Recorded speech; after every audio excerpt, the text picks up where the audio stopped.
Nongisa Jesu anachitema upenyu wake wapiweni upenyu wake wechitema wafukwane wake uchena nofukizwane upenyu wake nozoziwa upenyu wese upenyu wangu wechitema wafukwane wake uchena ziroda zenji tema zatama zakatukamwe ya unoja omfufukizwa nemwi Jesu nasunungurwa nemutemo nofukizwane upenyu wake nozoziwa upenyu wese upenyu wangu wechitema wafukwane wake uchena Dora kuziwa rusununguro Jesu andipa nguochena naikashira yangu narasa ndinofeka upenyu wenyu nofukizwane upenyu wake nozoziwa upenyu wese upenyu wangu wechitema wafukwane wake uchena notorerwane ruforo rwangu ndaruramiswa nemitenzi naerezwane izvirenyu nozokashira mbiri yenyu nofukizwane upenyu wake nozoziwa upenyu wese upenyu wangu wechitema wafukwane wake uchena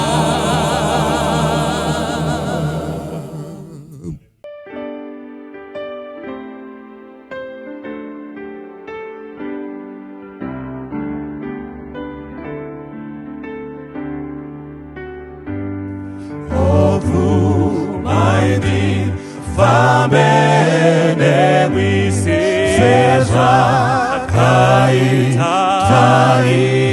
roki mobateru roko wangu titauri irane kana zira yoshai kwa Indi famene wi andi ngambo famindeka lutu ere kuvuta mira uya kateiwa bawengiwa wanodi este aya matamuto tenzi pumaindi fambenemi kuti mandi pazororo sepasi zizinowanando ndozo famba kushinga ini ndotakura iwo muchinjikoda karadi wone ziyoni tenzi fumandi tifambelemi mandipa zororo zvepasi zvinowana ndozofamba nekushinga ini ndotakura iwo muchinjikoda dakarani wonse umandi ndifambe nepi. Kwazuwai vana vaMwari kumativi mana enyika kwamuri. Kwazuwai kwese kwamugere kwamuri kushandira. Nguva ino toda kuipa zvishoma kuna Mwari wedu. Tisati tatanga kuparidza ngatinamatei. Baba vedu kudenga rinoera, namuponesi wedu Jesu, gweta redu kuna Baba, nomweya mutsvene unoera wamakatisira panyika ino mbasa rino. Nguva ino tinokupai zvizere kuti mutaure nesu, pamunotaura kamwe tikunzwei kaviri kuti simba nderenyu. Tatenda muchatibatsira mugotipa chipo chokutendevuka mushure mesemoni iyoyi. Ndi Baba, Mwanakomana nomweya mutsvene. Amen. Musoro wedu wenyaya makuseni ano unoti chakavanzika chikuru chemweya yetsvina yakaita samatacha. Mubhuku razvakazarurwa, chakavanzika chikuru chemweya yetsvina yakaita samatacha. Toda kuti tiverenge zvakazarurwa chapter 16 verse ndera 13. Zviri kuitika zvatiri kuverenga izvi pachisimbiso chechitanhatu, the 60th seal, riri kuti iro, ipapo ndakaona mweya yetsvina mitatu yakaita samatafi. Ndizvakazarurwa 16 verse 13. Ndakaona mweya yetsvina mitatu yakaita samatafi ichibva mumuromo weshato nemumuromo wechikara nemumuromo womuprofita wenhema. Nokuti ndiyo mweya yetsvina kana ndiyo mweya yakaipa inoita zviratidzo, inoenda kumadzimambo enyika yose kuvakokera kukurwa pazuva guru raMwari wamasimba ose. Saka Mwari aropafadze uye kuverengwa kweshoko rake. Zvanzi naJohani, ndakaona mweya yetsvina mitatu yakaita samatafi ichibuda mumuromo weshato, ichibuda zvakare mumuromo wechikara, ichibuda zvakare mumuromo wemuprofita wenhema. Saka iri kubuda mweya yetsvina yoyi mitatu. Number 1 iri kubuda mumuromo methe dragon. Number 2 mumuromo methe beast. Number 3 iri kubuda zvakare mumuromo methe false prophet or the land beast. Tichazvibata nguva shoma iri kutevera. Now, kwandiri kunzi mweya yetsvina yakanga yakaita samatafi kana kuti samatatya. Why mweya yo yetsvina isina kuita kana isina kufanana nenyoka, isina kufanana nedzimwe mhuka, isina kufanana neshiri, asi yanzi iyo yakanga yakafanana namatafi kana yakanga yakafanana namatatya. Why frogs in particular? Why the frogs? Ndakambeta tsvakurudzo yokuona semunhu wakakura background yakasimba. Yes, in the rural areas. Matacha ane unhu hwawo. Pane nature yamatacha zvaari. Zvakanditora moyo. Zvandinoona kuti ndizvo zvichange zvakaita matacha yari kunzi ndakaona mweya yetsvina, kwete mweya wakanaka, mweya yetsvina mitatu yakaita samatafi, ichibva muromo wechikara, ichibva muromo weshato, ichibva muromo yes wemuprofita wenhema. Why matacha? Matacha ane unhu hwawo.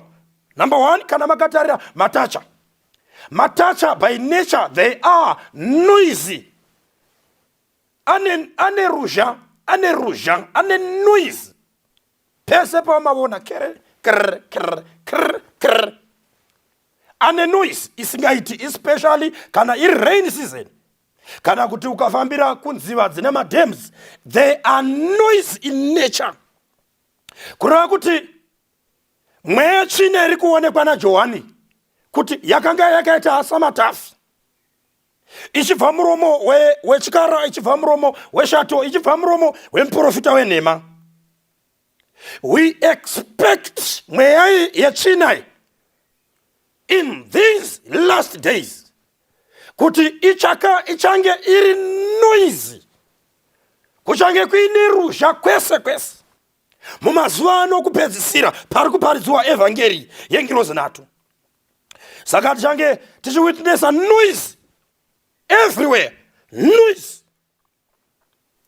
Yes, nature imwe matacha ano multiply, they multiply very fast. Anobereka nekukasika, anokurumidza kumultiply. Kurava kuti mweya iyoyi yetsvina yakaita samatafi yatiri kudzidza papukura zvakazarugwa. Yes, tiri kuexpecta in these last days the multiplication of these frogs, kuwanda kwakanyanyisa kwamatacha iwayaya. Number 3, nature zvakare yamatacha. Yes, matacha anonetsa. Ukariona dacha unoshaya kuti rinoda kuinda nepi, roda kukwakuka richinda nepi. You cannot predict kuti roda kudakuka richidai. Kureva kuti paunondoriona uchifunga kuti richadai, rinobva radakuka richidzoka kumashure. Kureva kuti by nature frogs are tricky, are tricky pachawo. We expect these 3 unclean spirits, like frogs of Revelation chapter 16, verse 18. Rino anobva muromo meshato, anobva muromo wechikara. Yes, nomuprofita wenhema. They are tricky. Saka mazuva anokupedzisira mazuva anoda kusunura kwazvo. Yes, kana mungatarisa matacha zvakare nature yawo, anogona kugara panze uye anogona kugara mumvura. Kwese zvinomaitira, kureva kuti matacha iwayaya tiri kutarisa matacha ari kutaurwa naJohani anogona kurarama kwese kumakristu, kuchikristu anogona kuva 100%. Zvakare munyika anofita 100%. Saka tiri kutarisa nature yamatacha. Matacha ane nature yokuita hibernate, anodisappear, ozouya museason yawo. Kureva kuti Johani uri kuona matacha asvika mubhuku razvakazarugwa mumazuva okupedzisira. Kureva kuti pane paakatangira, pane paakambova, asi zvino taakumaona. Kana vanocherekedza matacha zviri nani, pese paunogona kuona dacha pane possibility yokuona nyoka. Pese paunogona kuona dacha pane mukana wakakura wokugona kusangana nenyoka, rinogona kudaro richitandanisiwa nenyoka. Kureva kuti pamazuva okupedzisira aya ari kuzivo, ndakaona mweya tsvina mitatu yakaita samatafi. Pari there is a possibility yokugona kuona nyoka, and the serpent or the snake represents the devil or the dragon himself. Saka pari unofanira kungwarira. Yes, unogona kuona nyoka uchifunga kuti uri kunamata, izvo uri kunamata Satan pachake. Now, toda kuti tibude mubhaibheri zvishoma, titsvake yatingatiyo extra biblical evidence, extra biblical proof these frogs. Nokuti zuro matacha aya aizikanwa kuIjipita. Kuijipita ndo kwaitaurwa zvakanyanya pamusoro pamatacha. Dacha raieresewa muIjipita zvokuti kurirova kana kuriuraya mhosva yako yaigona kuperera mukati mejere. Dacha chachiri chinhu chaieresewa chakanga chiri sacred mumazuva iwayo. Dacha kumaIjipita raireva zvinhu zvitatu, raita represent 3 major issues.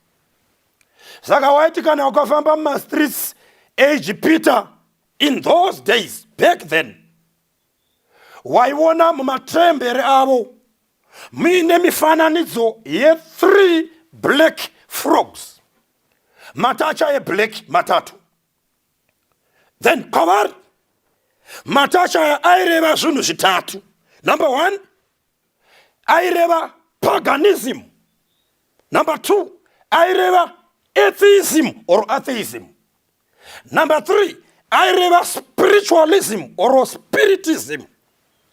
Saka pese pawaiona matacha iwayai aireva uri muIjipita uchifamba mumastreets ungaenda mumatembere avo ukandiona paine mifananidzo yamatacha eblack matatu, aireva kuti isu semaEgyptians tinotenda zvizere kupaganism. Number 1, isu semaEgyptians tinotenda zvizere kuatheism. Isu samaEgyptians tinotenda zvizere kuspiritualism kana kuspiritism. Zvitatu izvi.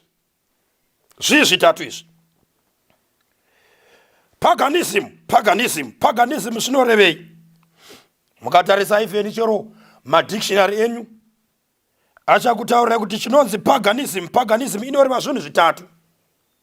Paganism rimwe vara rinoreva kuti paganism rinoreva kuti heathenism, kureva kuti maEgyptians paari kuti isusu kana mukavona matacha aya matatu aya tinotenda zvizere kuchihedhen. Tisu nyaya dzekunamata dzibvisei kwatiri, tiri wechihedhen ndozvatiri. So chimwe chinoreva zvakare paganism inoreva kuti zvitendero zvakawanda zvinotenda kumarituals kana zvitendero zvakawanda zvinonamata Mwari asi zvisina kubva patsika dzavo. Nokuti Mwari wotonamata haadi kuvhenganisiwa. Ndio zvinoita James 1:8 haadi kuvhenganiswa.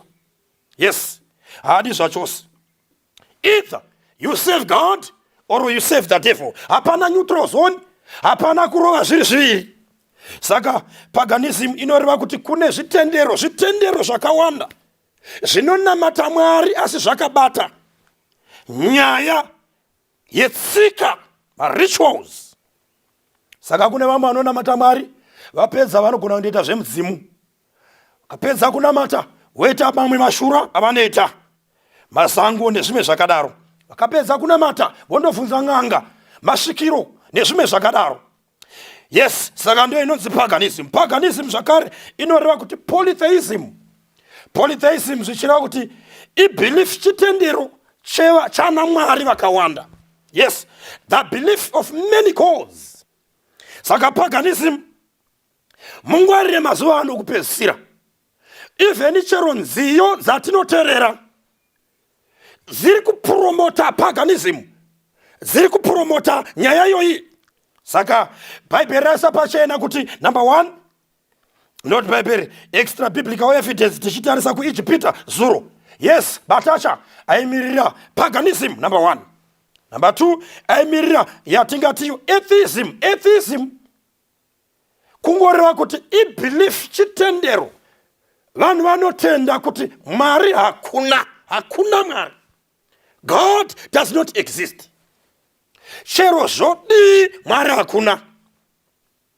Yes, vanhu vanomati ma-atheist. But Bible rinobudisa pachena kuti they are not atheists, but they are fools.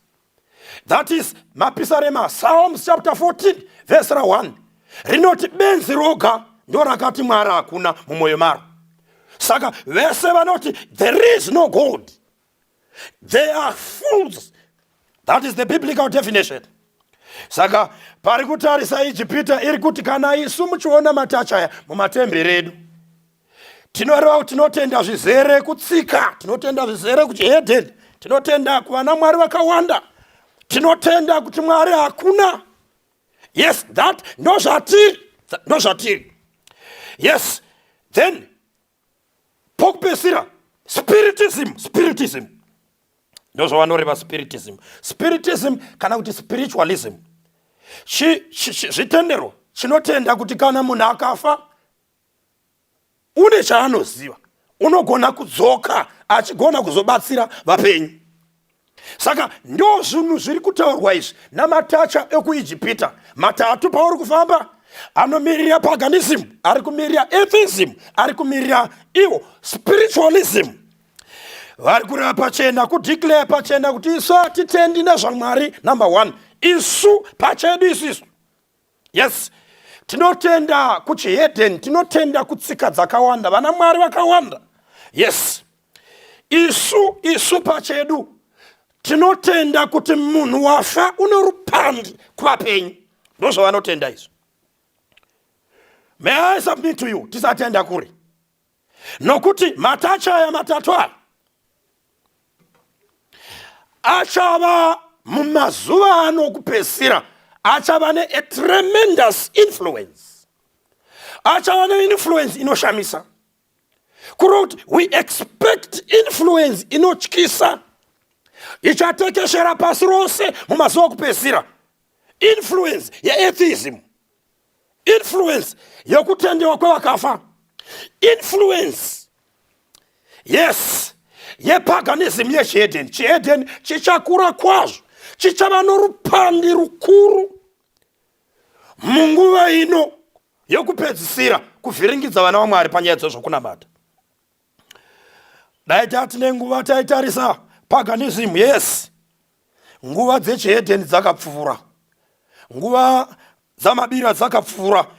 1 Peter 4, 1 Peter 4 verse 3 to 4 inoti nguva yakapfuura yakaringana yokuita kuda kwavahedhen, nguva yokuita mabira, nguva yezvifananidzo nekunamata kwakaipa yakapfuura. Haina kupfuura badzi, inoti yakapfuura uye yakaringana yokuita kuda kwavahedhen. Yes, Jeremiah 11 verse 10 rinoti kurumidza kusiya tsika dzamadziteteguru. Yes, Titus chapter 3 verse 9 rinoti tiza mazita amadziteteguru. Yes, Mabasa chapter 16 Acts chapter 16 verse 16 na 17 rinoti panguva iyo chiedza chaMwari chisati chawanda, Mwari wakatendera kuti vahedheni vafambe nomutoro wavo. That's why maigona kuona vachita mabira avo, vachiuchira mavoko kuti mvura inaye.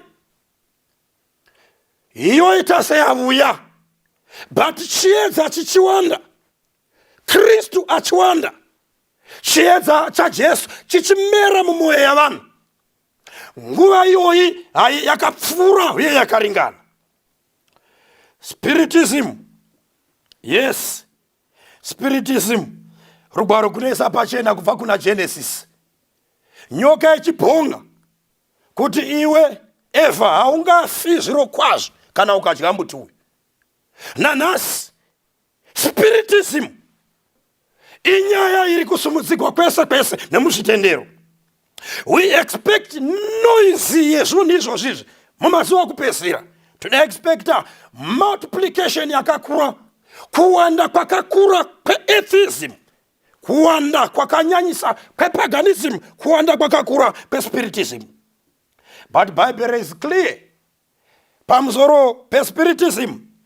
Isaiah 8 verse 19 na 20 rinesa pachena kuti vapenyu rather pamusoro pavakafa. Usabvunza sei nai vakuru vanhu vachiuchira makuva zvakafamba sei, toita sei nemwana uyu warohwa nezvipusha. Vanhu vachibvunza marinda, Bhaibheri rinesa pachena kuti urege kubvunza kumarinda kana kumakuva pamusoro pavapenyu. Yes, muparidzi chapter 9 Ecclesiastes chapter 9 verse 4 rinotisa pachena kuti wafa haana chachaziva, wafa haana chachaziva. Verse 6 reza pachena kuti nyange nomubayiro wake asina. Job 14 verse 10 neverse 21 rinesa pachena kuti nyangwe nemubayiro haasisina Job 7 verse 9 na 10 rinoti nyangwe kumba kwake kana afa hachakuzivi. Yes. Now kana tenda pa atheism pachena 1 Corinthians 16 verse 22, 1 Corinthians 16 verse 22 rinesa pachena kuti kana munhu asingatendi kuna Mwari, let him be anathema, let him be cursed. Kana munhu asingatendi kuna Mwari ngave wakatukwa nokuti Ishe ari kuuya. Ndo zvirikita 1 Corinthians 16:22. Kana munhu asingatendi kuna Mwari ngave wakatukwa nokuti Ishe ari kuuya. Jeremiah inesa rukoko pachena 22 verse 29. Iwe nyika inzwa inzwi raMwari, inzwa inzwi raMwari. Saka tavona matacha matatu aya kuIjipita kuti anoreva zvinhu zvitatu. Anoreva atheism, anoreva paganism, anoreva spiritism. Tiri kuexpecta noise yezvinhu izvi, influence yezvinhu izvi, kuwanda kwezvinhu izvozvizvi. Yes, mumazuva akupedzisira. But why frogs in the Revelation? Why matacha mpukura zvakazarugwa? Matacha mpukura zvakazarugwa anofanira kunzwisiswa in the backdrop of Exodus chapter 8 verse 1 to 5. Exodus 8 verse 1 to 5. Pama 10 plagues ose akatumbirwa na Mwari akanangana na Farao kuti adzoke pana Mwari atendere Israel kunonamata. The second plague rakanga riri plague ramatacha. Ranga kuti ng'anga dza Farao, the magicians, the astrologers, vaizama matactics avo ose kuti kana Moses akakanda tsvimbo pasi vanogona kutevedzera yeita nyoka. Moses akanda tsvimbo pasi yeita nyoka, ng'anga avo dzetevedzera zvoita nyoka. Matacha were the last. No kupedzisira kitwa duplicated, no kupedzisira kitwa reproduced neng'anga dza Farao. Saka zvimwe zvaibwa zuro, yes, mvura ikashandikwa kuita ropa, vakazviita ng'anga dza Farao navaroi zvikashandikwa kuita ropa. Matacha ndo kupedzisira kutevedzekwa naFarao neng'anga dza Farao. Saka anorevei matacha ari kunzi ndakavona mwechina mitatu yakaita samatafi ichibva mumuromo weshato, ichibva mumuromo wechikara, ichibva mumuromo womuprofita wenhema. Ari kuita represent the last deception. Ndo muyedzo wokupedzisira wavatendi mumazuva akupedzisira. Takanangana nokuuya kwaJesu kwechipiri. Saka natakatarisa matacha matatu aya tiri kutarisa muyedzo wokupedzisira, the last deception yavatendi mazuva akupedzisira, kuti ichange iri pazvitatu izvi: the dragon, the sea beast and the land beast. Church history yose inesa pachena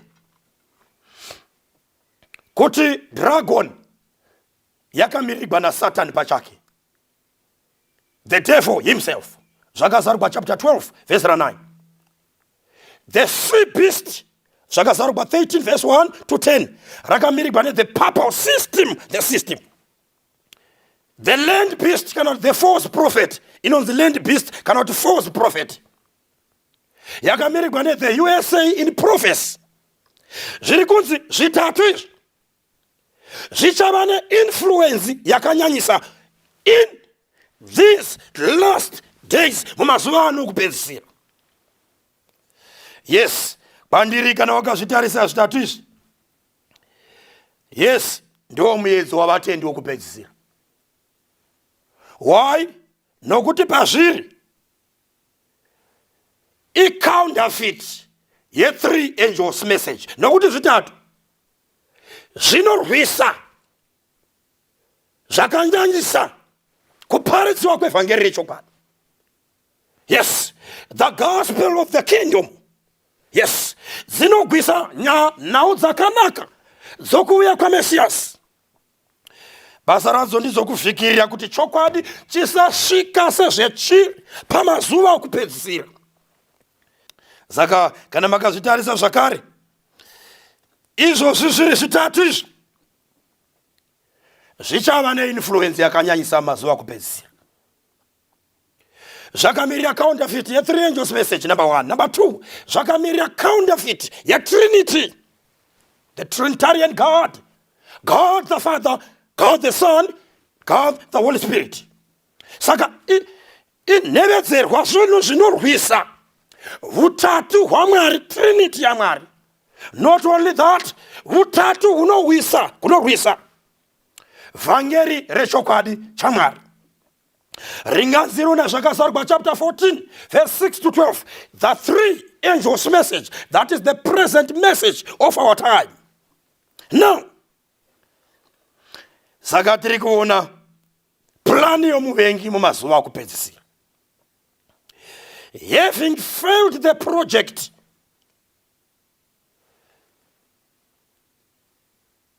yokuputsa zano roruponeso kuna Jesu, Satani wakaona kuti nyaya iyoyi haingaperi. Chasara kurwisa vanhu vanonamata Mwari mumweya nemuchokwadi.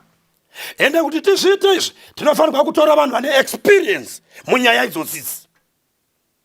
Saka kana muchiona even the dragon ndo the leader of this of the devil's trinity, ndo leader wacho, ndo chibaba chacho, the dragon. The sea beast counterfeit ya Jesu Kristu, counterfeit ya Jesu pachake.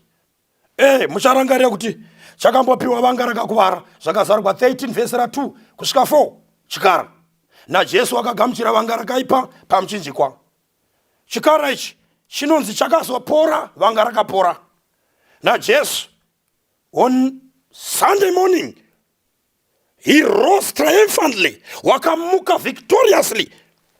Yes, pakadaizigwa, Manuel, come forth from the grave. Saka kana tichiona the sea beast, tiri kuona, yes, counterfeit iri serious ya Jesu Kristu. Yes, kana tichiona zvakare, chero murangarire kuti chikara chakaita ministry yacho for 3, the beast for 3.5 years. Na Jesu wakauya akaita mission for 3.5 years. Chinotevedzera zvose izvi. Yeah. Murangarire kuti the dragon ne the sea beast kana makati zvitarisa, they look alike. Zvakafanana. Zvine unhu hwakafanana. That's why muchiwa John 14 verse 9, Jesu achiti wabona baba wabona ini. John 10 verse 30, wabona baba wabona ini. Yes. Mukaverenga zvakazarwa chapter 13 verse 2, rinesa pachena kuti the dragon, Satan unopa simba chikara uye nesiti yacho. Yeah. Matthew 28 verse 18 rinesa pachena, Jesu achiti ndakapiwa simba kudenga. Yes, pano na pasi ndakapiwa simba rose, endai naizvozvo. All authority in heaven and on earth has been given unto me. Simba rose rakudenga na pasi rakapiwa kwandiri. Yes, saka zviri pachena. Now, kana makataria the land beast or the false prophet, muzive kuti mazuva atiri mazuva avaprofita venhema vakawandisa. Yes, zvakazarwa 13 verse 13 rinesa pachena kuti chikara ichi chinoita zviratidzo, the land beast, zvokuti chinoburusa moto kubva kudenga uchionekwa navanhu vose. That is the counterfeit. Moto unomirira the presence of the Holy Spirit. Kureva kuti counterfeit yomweya mutsvene. Mabasa chapter 2 yose verse 1 to 4, pakaburuka mweya 1831 paPentecost, wakaonekwa uchiburuka in form of fire. Saka zviri zvitatu izvi vanhu vaMwari, no the last deception yavatendi mumazuva okupedzisira. Zvinoreva zvinhu izvi patiri, zviri kureva chinhu 1, kuti namazuva okupedzisira, in these last days, truth will be difficult, will be intricate to distinguish from error. kana kune musengwa mukuru, nokuti wakaipa wari akawanda muchikristu. Hebrews chapter 1 verse 14 rinoti Satan una maministers ake pachena. Saka zviri kureva pachena kuti mweya yo yechina ine influence inoshamisa in these last days. Chainoreva zvakanyanya ndichokuti chokwadi chichanetsa kuparadzanisa kubva murima mumazuva okupedzisira. Chichanetsa zvachose. Asi Mwari ngaongwe, nokuti he is the way, the truth and the life. God bless you. Tonamata Baba kudenga na mponesi Jesu. Ngairi nguva yakanaka shoma yoyi kuva nemwi. Kutaura nesu. Takunzwai muri kutidanira kuruponeso. Tiregerere zvivi zvose nokuipa kose. Ndi Baba, Mwanakomana nomweya Mutsvene. Amen.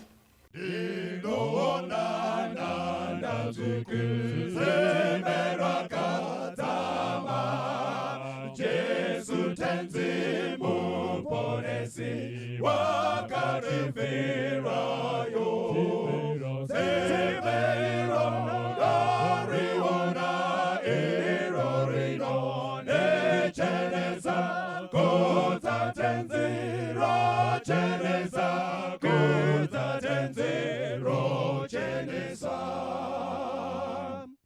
daona upenyuta danzaro parake zitema zvese zvapera apo patimero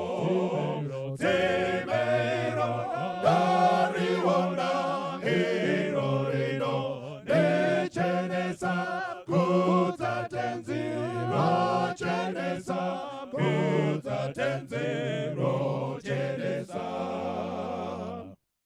namukanda itwa muta embiriye enga nemoyo nenguo chena na Kristo mandiri timero dariona irorino nechenesa kuza tenziro chenesa kuza tenziro chenesa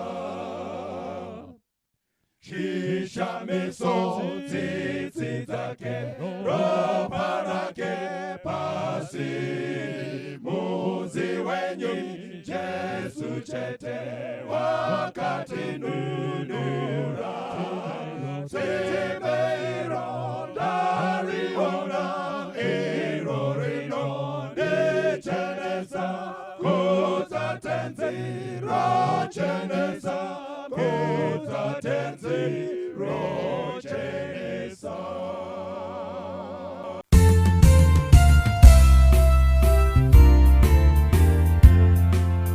When angry waves about me roll and hide my path across life's sea, no fear alarms my trusting soul, for well I know who pilots me. Yes, well I know, yes, well I know who pilots me, across life's ever sea. Now winds may rain, waves may sway, while Jesus pilots all his way. Day after day, though tossed about, and often dangerous rocks I see, there comes to me no fear, no doubt, for well I know who pilots me. Yes, well I know, yes, well I know who pilots me, across life's ever sea.